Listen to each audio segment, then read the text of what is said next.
Hello everyone, मेरा नाम है धीरज कुमार और मैं आप सब लोगों का स्वागत करता हूं आज की क्लास में। जैसे कि आप यहां पे थंबनेल पे देख रहे हैं, हमारा टॉपिक क्या है। देखिए, ये मेरी एक नई सीरीज़ है। इसके अंदर मैं आपको जो बैंकिंग एग्ज़ाम में मेंस एग्ज़ाम होता है, चाहे वो आपका आईबीपीएस हो, चाहे एसबीआई हो, चाहे आरबीआई हो, उसके पीओ और क्लर्क की मैं आपको मेंस लेवल की पजल करवाऊंगा। जैसा कि आप सब लोगों को पता है, जो मेंस एग्ज़ाम होता है बैंकिंग एग्ज़ाम के अंदर, उसमें मोस्टली पजल ही पूछी जाती हैं। तो उसी को देखते हुए मैंने आपका ये सेशन डिज़ाइन करा है। देखिए, आज का हमारा टॉपिक क्या है। देखिए, इसमें क्या लिखा है, reasoning mains level puzzle sitting arrangement. आज एक हम ऐसी सिटिंग अरेंजमेंट करेंगे जो कि आप में से बहुत लोगों ने देखी नहीं होगी। अगर आपकी अचानक वो क्या कहते हैं मेंस लेवल में आ जाए तो आप शायद मोस्टली उसको स्किप कर दें, या अगर आप उसको अटैम्प्ट करें तो आपको बनाने में एक आध पॉइंट गलत हो जाए। तो उसी पजल का मैं आज आपके साथ डिस्कशन करूँगा। तो देखिए, ये मेरा पार्ट नंबर 1 है। बाकी हम आगे चलते हैं, पजल में क्या है देखते हैं आज की पजल क्या है मेंस लेवल की। ये देखिए, सबसे पहले देखो, ये आपका ये एक सीरीज चल रही है मेरी 100+ puzzle bank PO and clerk. मैं आपको इसके अंदर 100+ पजल करवा रहा हूँ बैंक पीओ और क्लर्क के लिए। तो इस पजल को आप कि इसके अंदर काफ़ी सारे सेशन हो चुके हैं, तो आप इसको अटेंड कर सकते हैं। और इसके बाद एक मेरा यहाँ पर एक सेशन चल रहा है, यहाँ पर मैं आईबीपीएस क्लर्क है, इसके 35 क्वेश्चन 20 मिनट्स में, 10 एक्सपेक्टेड पेपर करवाऊंगा। आपको 10 एक्सपेक्टेड पेपर मिलेंगे और इसी में से आपके क्लर्क की प्री के अंदर आएगा। तो देखिए, इसमें शायद मेरे 4 से 5 पेपर अपलोड करें हैं, आप मेरे जाके यूट्यूब चैनल पे देख सकते हैं। बाकी आगे बढ़ते हैं, देखते हैं क्या पजल है। देखो, देखिए, एक सेशन मेरा ये है। जैसे बहुत लोगों को प्रॉब्लम होती है, छोटे छोटे रीजनिंग के टॉपिक पता नहीं होते हैं कि उसकी काफ़ी ट्रिक होती हैं, तो मैंने ट्रिक काफ़ी यहाँ पर बताई हैं। ये देखिए, एक मेरी फ्लोर ट्रिक है, आप इसको भी देख सकते हैं। अब देखते हैं अगला क्या। देखो, ये हमारी पजल है। तो देखिए, मेंस लेवल में आप गए, आपने आपके सामने पजल आई, तो एक डायग्राम सा दे रखा है और लिखा है study the following information carefully and answer the question given below. तो अभी क्वेश्चन नेक्स्ट स्लाइड में आएगा क्योंकि क्वेश्चन थोड़ा बड़ा है। तो ये डायग्राम दे रखा है, तो आपके समझ नहीं आ रहा है डायग्राम में क्या है। आप देख रहे हैं एक टी शेप का एक कुछ दे रखा है, और उसमें कितने मेंबर है, 1 2 3 4 5 6 7 8 9 10 मेंबर बैठे हैं। ठीक है, चलो 10 मेंबर, मगर ये डायरेक्शन कुछ अजीब से दिए हैं। हम पजल को रीड करेंगे और देखेंगे क्या बोला गया है, एग्जामिनर हमसे क्या पूछना चाहता है। देखिए, हम पजल पे गए, उससे तो हमें कुछ क्लियर नहीं हुआ। पर हम यहाँ पर जब पजल पढ़ेंगे, देखिए ये हमारा इंट्रोडक्शन है यहाँ से यहाँ तक। तो उसको इंट्रोडक्शन को हम रीड करेंगे, समझने की कोशिश करेंगे क्या दिया गया है, फिर हमारी पजल यहाँ से यहाँ तक आती है।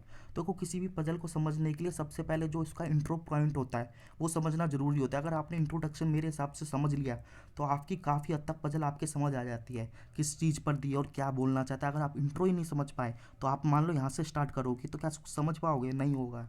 तो आप इंट्रो पढ़ेंगे, हम देखते हैं क्या इंट्रो में क्या है। देखते हैं, 10 पर्सन्स, ठीक है, उनके नाम दे दिए, ये इस तरीके से नाम है। Are sitting according to the above diagram, जो प्रीवियस स्लाइड में मैंने डायग्राम दिया था उस पर बैठे हैं, but not necessary same order. ठीक है, दे फेसिस डिफरेंट डायरेक्शंस। अच्छा, इसमें डायरेक्शन दिए हैं, north south east west, as per above diagram. अब देखो, इसके अंदर क्या कहते हैं, डायरेक्शन का बहुत इंपॉर्टेंट रोल होता है। अभी तक हमने सर्कल करा होगा या रो करी होगी, आपने प्री में पढ़ी होगी, कुछ भी करा हो, आपने ज़्यादा से ज़्यादा एक डायरेक्शन पढ़ा होगा या दो पढ़ा होगा, फेस इनसाइड और आउटसाइड।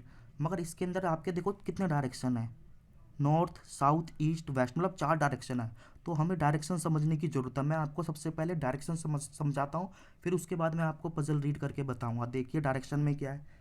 जैसे कि ये देखो, इसमें मैं समझाता हूँ आपको, यहाँ पर इसको इरेज कर लेते हैं। ये देखो, डायरेक्शन क्या होते हैं, वैसे आप लोगों ने पढ़ा होगा डायरेक्शन। तो देखो, डायरेक्शन मैं आपको फिर भी एक बार बता देता हूँ इस पजल से स्टार्ट करने से पहले। देखो, इस तरीके से डायरेक्शन आप सबको पता है। ये मैंने एक यहाँ पर डायरेक्शन ले लिया, यहाँ पे लिखा मैंने ईस्ट, यहाँ पे लिखा वेस्ट, यहाँ पे लिखा नॉर्थ, यहाँ पर लिखा साउथ। आप ऐसे करके एक एरो भी बना लो तो आपको और क्लियर समझ आएगा। इससे क्या समझ आया, देखो जो ये ऐसे देख रहा है ना इस तरीके से, ये कहाँ देख रहा होगा, ये नॉर्थ देख रहा होगा। इस तरीके से इधर की तरफ देख रहा है, ईस्ट देख रहा है। इधर की तरफ से देख रहा है वेस्ट, इधर की तरफ से साउथ। तो यही हम डायग्राम इसके अंदर समझने की कोशिश करते हैं। आपने क्या करा, देखो ऐसे करके ये मैंने ड्रॉ कर लिया। देखिए, इस तरीके से ड्रॉ कर लिया ना अपने समझने के लिए। मैं आपको समझाने की कोशिश कर रहा हूँ, देखो किस तरीके से। तो हमारा ईस्ट ये हुआ, वेस्ट ये हुआ, नॉर्थ हुआ, साउथ हुआ। अब आप यहाँ पे एरो लगा दो ऐसे ऐसे करके। देखो क्लियर मैं बताता हूँ यहाँ पर। इसको देखो इस तरीके से मैंने करा, इसके बीच में कर दिया, ये एरो मैंने इस तरीके से बना दिए, ठीक है।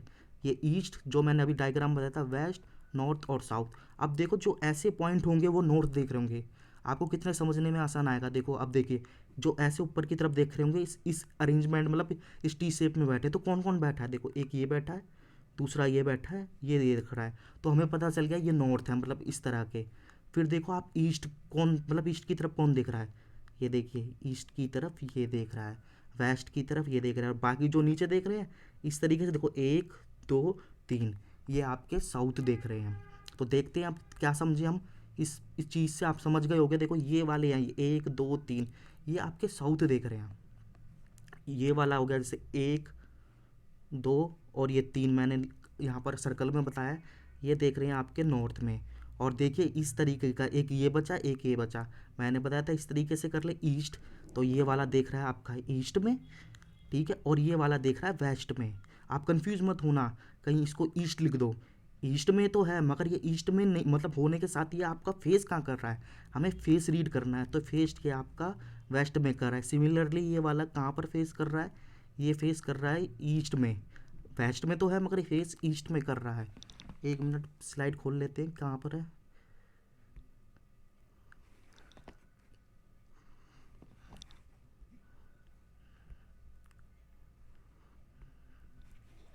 ये देखिए अभी कहाँ तक पहुँचे थे हम, यहाँ पर पहुँचे थे। एक मिनट, ये आपको शायद समझ आ गया होगा।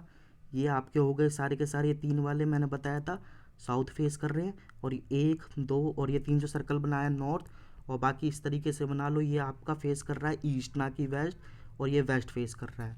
तो देखो अब हम पज़ल पढ़ेंगे तो हमें काफ़ी समझ आएगी। देखते हैं अब देखो पज़ल में क्या बोला गया है, यहाँ से पढ़ते हैं, यहाँ से यहाँ तक की पज़ल है।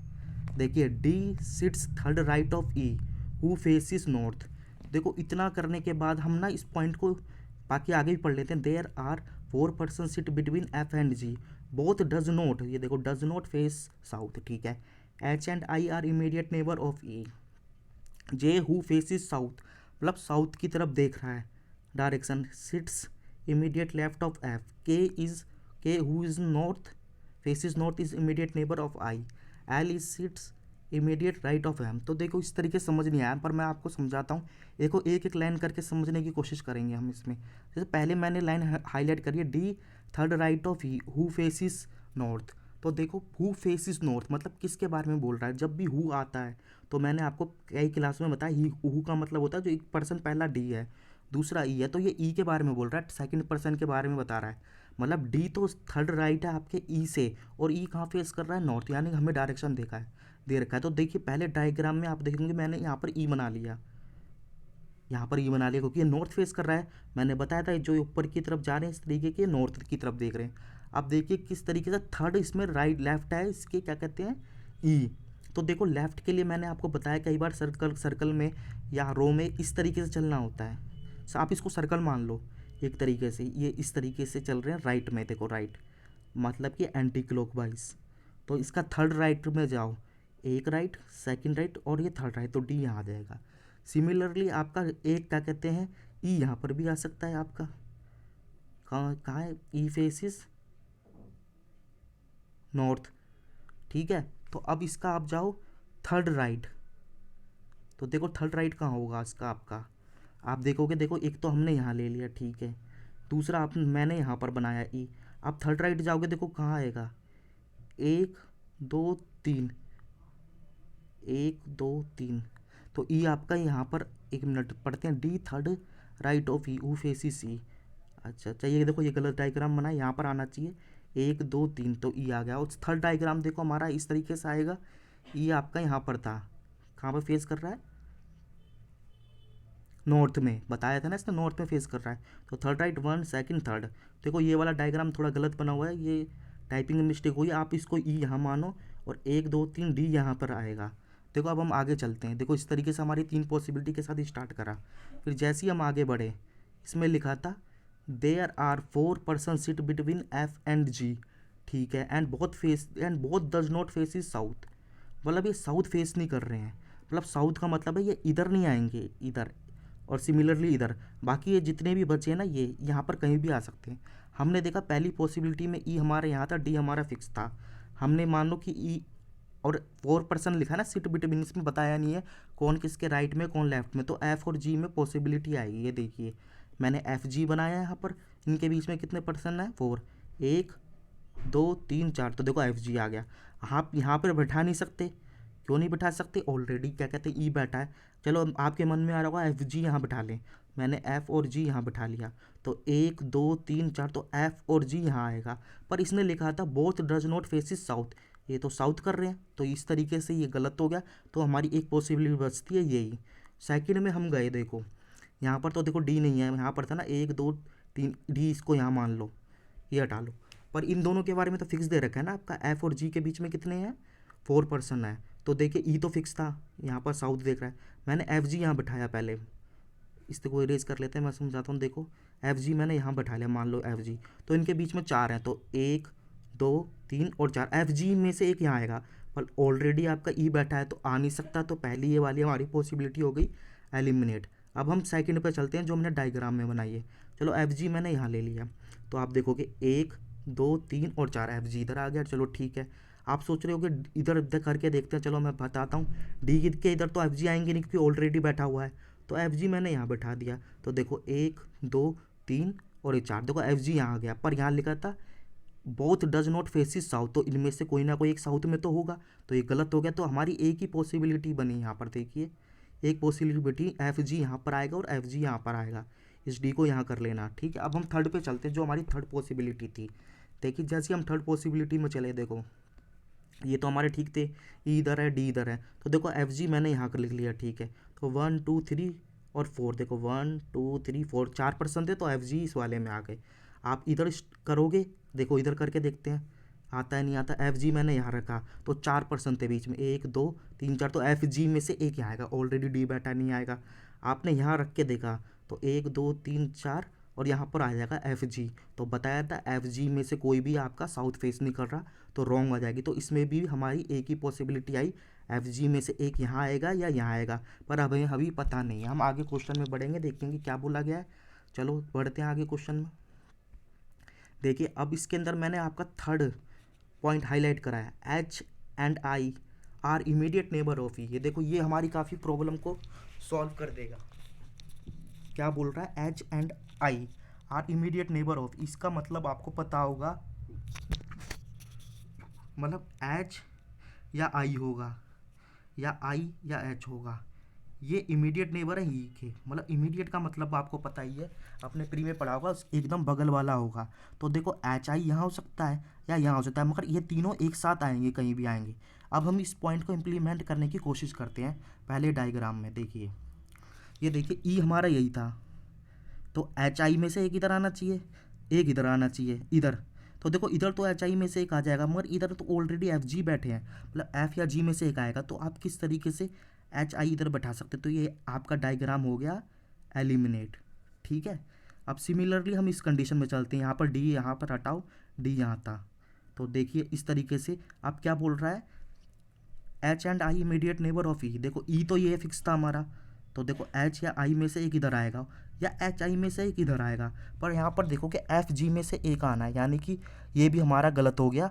हम एफ जी में से एक लेंगे यहाँ पर, तो आप एच या आई में से एक को कैसे सेट कर सकते हैं, यहाँ पर तो नहीं होगा, तो ये पॉसिबिलिटी हमारी हो गई एलिमिनेट। अब थर्ड पे चल के देखते हैं क्या होता है उसके अंदर। ये देखिए, ये देखिए जैसी ये पॉसिबिलिटी ख़त्म हुई थी, मैंने आपको यहाँ पर रेड करके दिखा दी, ये पॉसिबिलिटी ख़त्म हो गई, तो ये दोनों ख़त्म हो गई। अब हमारी एक ही पॉसिबिलिटी बची है, वो ये है। देखिए यहाँ पर मैंने आपका प्लेस करा, देखो ई तो यहाँ पर था, पर यहाँ के दोनों प्लेस खाली थे। मैं आपको प्रीवियस स्लाइड में दिखाता हूँ, देखिए यहाँ पर, ये आपको ज़्यादा समझ आएगा। देखो इसको इरेज कर लेते हैं, ये देखा ना ई ये रहा, और उसने बोला था एच आई में से एच आई नेबर है, मतलब इनमें इसके पड़ोस में है, पर पता नहीं। आप देखो ये दोनों तो प्लेस खाली हैं, तो मतलब ये पॉसिबिलिटी हम मतलब इस पॉसिबिलिटी के साथ बढ़ सकते हैं। तो एच आई में से इधर एक आएगा, ये देखो आगे मैं आपको बताता हूँ। यहाँ पर ये देखिए, यहाँ पर मैंने आपको 1 मिनट यहाँ पर प्लेस करके दिखाया। देखो ये देखो ई के नेबर है ना, लिखा था यहाँ पर, लिखा है देखो ये लिखा हुआ है, H and I is immediate neighbour of E, green से हाईलाइटेड है। देखो एच आई में से इधर आएगा, एक इधर आएगा, पर अभी हमें पता नहीं है कहाँ आएगा। अब हम आगे बढ़ते हैं, देखो यहाँ पे लिखा है जे, ये दिखाई दे रहा होगा आपको, ये छोटा है थोड़ा। ये देखो जे, जो आपका येलो से, हु फेसिस साउथ, ठीक है, साउथ डायरेक्शन, मतलब कि जे इनमें से कहीं एक आएगा, ठीक है। इस सिट इमीडिएट लेफ्ट ऑफ किसके, एक मिनट, एफ के, ये लिखा है ना इमीडिएट लेफ्ट ऑफ, ये एफ के, यहाँ से पढ़ लो, यहाँ पर ज़्यादा क्लियर लिखा है, देखो यहाँ से देखते हैं, यहाँ से पढ़ते हैं, J who faces south direction is immediate left of F. तो अब देखो कंपैरिजन किसका हो रहा है, देखो एफ का कंपैरिजन, उसका कंपैरिजन हो रहा है जे का, और किससे हो रहा है, एफ से हो रहा है। तो मतलब एफ से इमीडिएट लेफ्ट है जे के। आप देखते हैं यहाँ पर क्या करा है, यहाँ पर देखिए, मैं आपको प्रीवियस स्लाइड पे लेके चलता हूँ इसकी, देखिए ये थी प्रीवियस स्लाइड, दो पॉसिबिलिटी तो हमारी यहाँ से ख़त्म हो गई, ये देखिए मैंने ऐड कर दी, एक पॉसिबिलिटी बची थी, ये मैं यहाँ बताता हूँ, देखिए ये देखिए क्या बोल रहा था, जे इमीडिएट लेफ्ट ऑफ एफ। तो आपका देखोगे एफ साउथ डायरेक्शन में, मतलब जे साउथ डायरेक्शन में देख रहा है, और इमीडिएट लेफ्ट है किसके, एफ के। तो देखो एफ और जी में से एक इधर आएगा। अगर मान लो मैंने एफ यहाँ ले लिया, तो इमीडिएट लेफ्ट इसका यहाँ पर क्या कहते हैं, जे तो आ जाएगा, देखो आ जाएगा ना इस तरीके से, डी तो इधर बैठा है, इसका इमीडिएट लेफ्ट चलोगे तो इस तरीके से चलोगे ना क्लॉकवाइज, जे तो हो जाएगा, मगर जे आपका कहाँ पे फेस नहीं करेगा, साउथ डायरेक्शन में नहीं करेगा, ये तो इस तरीके से ईस्ट वेस्ट, ये वेस्ट में कर रहा है, तो ये गलत हो जाएगा। तो हमें पता चल गया कि इधर आपका एफ इधर ही आएगा, जैसे ही एफ इधर आएगा तो मैंने यहाँ से जी हटा दिया, ठीक है। और इसका इमीडिएट लेफ्ट चलोगे, देखो ये कहाँ फेस कर रहे हैं, तो देखो इस तरीके से चलते हैं, क्लॉकवाइज चलते हैं हम, देखो इस तरीके से। तो इसका इमीडिएट लेफ्ट कहाँ पर आएगा, यहाँ पर आएगा जे, तो जे आपका यहाँ पर आ जाएगा। देखो इमीडिएट लेफ्ट चलोगे ना आप इस तरीके से, इस तरीके से आ जाएगा। देखो यहाँ पर मैंने, देखो यहाँ पर बनाया डायग्राम, ये देखो लिखा था ना, J who is south direction, ठीक है, कर दिया। इज़ इमीडिएट फेसिस, मतलब J faces south direction, sits immediate left of F. देखो एफ यहाँ पर आ गया, इसका इमीडिएट लेफ्ट ये हो गया, इस तरीके से डायरेक्शन काउंट करोगे देखो क्लॉकवाइज, और यहाँ पर हमारा जी बच गया, मतलब एफ जी की हमारी पॉसिबिलिटी अब ख़त्म हो गई, फिक्स मिल गया, एफ यहाँ पर है, जी यहाँ पर है। अब हमारी ये दो पॉसिबिलिटी बची हैं। अब हम आगे बढ़ते हैं, देखो ये देखो यहाँ पर भी ये पॉसिबिलिटी खत्म हो गई, देखिए कैसे हो गई है, क्या लिखा है, के हु इज़ फेसिंग नॉर्थ, ठीक है, N immediate neighbour of I. Previous slide में चलते हैं, क्या बोल रहा है, ये देखो के हु फेसिस नॉर्थ, के हु फेसिस नॉर्थ, ठीक है ना। आप देखोगे नॉर्थ के कितने प्लेस थे, तीन थे ना, मैंने बताया था किस तरीके से, एक, दो और तीन, ठीक है। हमने देखा था कि हमारा जी तो एक प्लेस पे आ गया और ई भी एक प्लेस पे आ गया, अब नॉर्थ की कहाँ पर बचा, एक ही तो प्लेस बचा है, तो आपके यहाँ प्लेस कर दो, हो गया। पर साथ में बोल रहा है K is faces north is an immediate neighbour of I. देखो इधर तो आपका एफ है, इधर तो कोई मतलब नहीं है, एच और आई में से एक आना था। जब इसने बोल दिया के इज़ इमीडिएट नेबर ऑफ आई, तो आई आपका यहाँ पर आएगा, एच हट जाएगा। जब यहाँ से एच हटेगा तो एच ऑटोमेटिक यहाँ आ जाएगा, तो ये पॉसिबिलिटी भी ख़त्म। आगे बढ़ते हैं, देखो इस तरीके से, यहाँ आपकी क्लियर समझ आएगा। देखो के फेस इज़ नॉर्थ लिखा है ना, who is immediate neighbour of I, I इधर आ गया, एच आई में पॉसिबिलिटी चल रही थी, जब आई इधर आ गया तो एच इधर आ गया। अभी तक आप देख सकते हैं कितने हो गए हमारे, देखो ये इस तरीके से बन गया। यहाँ पर दो मेंबर बचे हैं और हमारे एक लास्ट पॉइंट बचा है, जब ऐसी ये पॉइंट हम इम्प्लीमेंट करेंगे हमारी पजल कंप्लीट हो जाएगी। ये देखिए ये क्या लिखा है, मैंने यहाँ पर ब्लू से हाईलाइट करा है, L sits immediate right of M, मतलब एल और एम आपके साथ आने, ये तो आपको पता है, पर इमीडिएट राइट बोला है। देखो ये नॉर्थ वाले तो ख़त्म हो गए, अब आपके साउथ वाले बचे, इधर दोनों में से ही आएगा, एक या तो एल इधर आए या एम इधर आए, या एम या इधर, पर बोला है L immediate right of M. देखते हैं अब कैसे होगा ये। देखो मैंने आपको बताया जब भी सर्कल होता है, इसको सर्कल मान लो, इन तीनों को सर्कल में बैठे, जब आपके साउथ में, नॉर्थ में, पहले मान लो नॉर्थ में फेस कर रहे हैं, तो आप इमीडिएट राइट कैसे जाओगे, आप जाओगे एंटी क्लॉक इस तरीके से, और राइट है ना, इमीडिएट राइट ऐसे ही जाते हैं ना, ऐसे ही तो जाएंगे कि क्लॉक वाइज हो जाएगा तो लेफ्ट हो जाएगा, पर साउथ हो गया तो मैंने बताया था चेंज हो जाता है, आप क्लॉक वाइज जाओगे आप राइट, तो L immediate right of M, तो एल इधर आ जाएगा, एम इधर। बाकी देखो अगले में डायग्राम में देख सकते हैं आप, यहाँ पर मैं बताता हूँ आपको, एक minute. L sits immediate right of M, L बैठा है इमीडिएट राइट ऑफ एम के, ये देखिए एम इधर आ गया, इसके इमीडिएट राइट में जाओगे तो देखो इमीडिएट राइट कैसे जाओगे, इसको रो मान लो, ये एक तरीके की रो है, ठीक है, रो मानो ना इसको, इस टाइम रो मानो, ये रो में बैठे मेंबर, रो मानोगे तो आपको काफ़ी इजी पड़ेगा। और ये सारे साउथ फेस कर रहे हैं। जब भी मैंने आपको बताया था इमीडिएट राइट रो को मानो, उसको जो मैंने पहले बताया था उसको कैंसिल करो, क्या कहते हैं, सर्कल को, इसको रो मानो, सीधा रो ही है एक तरीके की। यहाँ पर देखो मैं आपको बताता हूँ, प्रीवियस स्लाइड में चलते हैं यहाँ पर, ठीक है। L sits immediate right of M, मैंने अब आपको बताया था कि रो होती है, जब उसको क्या कहते हैं नॉर्थ फेस कर रही हो, तो लेफ्ट हैंड ये होता है, राइट हैंड ये होता है, लेफ्ट के लिए इधर बढ़ेंगे, राइट के लिए इधर। पर वही रो अगर मान लो सारे मेंबर आपके कहाँ बैठे हैं, साउथ डायरेक्शन, तो ये राइट हो जाता है, ये लेफ्ट हो जाता है। तो देखो इसमें क्या बोला था, एल सिट्स इमीडिएट लेफ्ट, यानी कि लेफ्ट के राइट बोला था, राइट के लिए अब हम इधर की तरफ बढ़ेंगे, तो एल इधर आ गया आपका, एम इधर आ गया। ये देखिए इधर या मैंने ये कर रखा है, वो मैंने एक सर्कल लिया था इसलिए मेरे को कन्फ्यूज़न हो गया था। देखो यहाँ पर बताता हूँ, L sits immediate right of M, L immediate right हो गया एम। तो देखा किस तरीके से ये हमारी आज की पजल सॉल्व हुई। देखो इस पजल तो ये काफ़ी छोटी थी और एक तरीके से ये पजल काफ़ी हाई नहीं थी मगर इजी सी थी, मगर इसके अंदर इतने डायरेक्शन हो गए कि आप कंफ्यूज हो जाओगे कि भाई नॉर्थ कौन सा, साउथ कौन सा, ईस्ट और नॉर्थ। तो आपने ये देखिए हमने इसको रो माना, इसी तरीके से ये रो में बैठे, तो कैसे कैसे कंसीडर करा। तो देखिए इस तरीके से हमारी पज़ल एंड हुई। आई होप आप लोगों को ये पज़ल पसंद आई होगी। और देखिए अगर आपको ये पज़ल पसंद आई हो, अगर इसका पीडीएफ चाहिए तो देखिए ये पीडीएफ के लिए आप ये मेरा टेलीग्राम चैनल ज्वाइन कर लो, इसमें पीडीएफ डाल दूंगा। और बाकी आप मेरा अगर ये पज़ल पसंद आई हो तो मेरा यूट्यूब चैनल है, इसको सब्सक्राइब करें। और साथ ही में अगर ये वीडियो पसंद आई हो तो इसको ज़्यादा से ज़्यादा शेयर करें ताकि इस वीडियो की रीच ज़्यादा लोगों के पास पहुँच सके। बाकी देखो अब हम अगली क्लास में मिलेंगे पज़ल की कोई मेंस क्लास के लिए। ये अब एक हमारी पहली क्लास थी। देखो आप लोगों ने क्या सीखा, एक देखो इजी सी पजल भी किस तरीके से घुमा देती है, और ये आपके मेंस लेवल के लिए है, ये पूछी जाएगी मेंस लेवल में ही। बाकी देखो अब एंड करते अगली क्लास में मिलते हैं।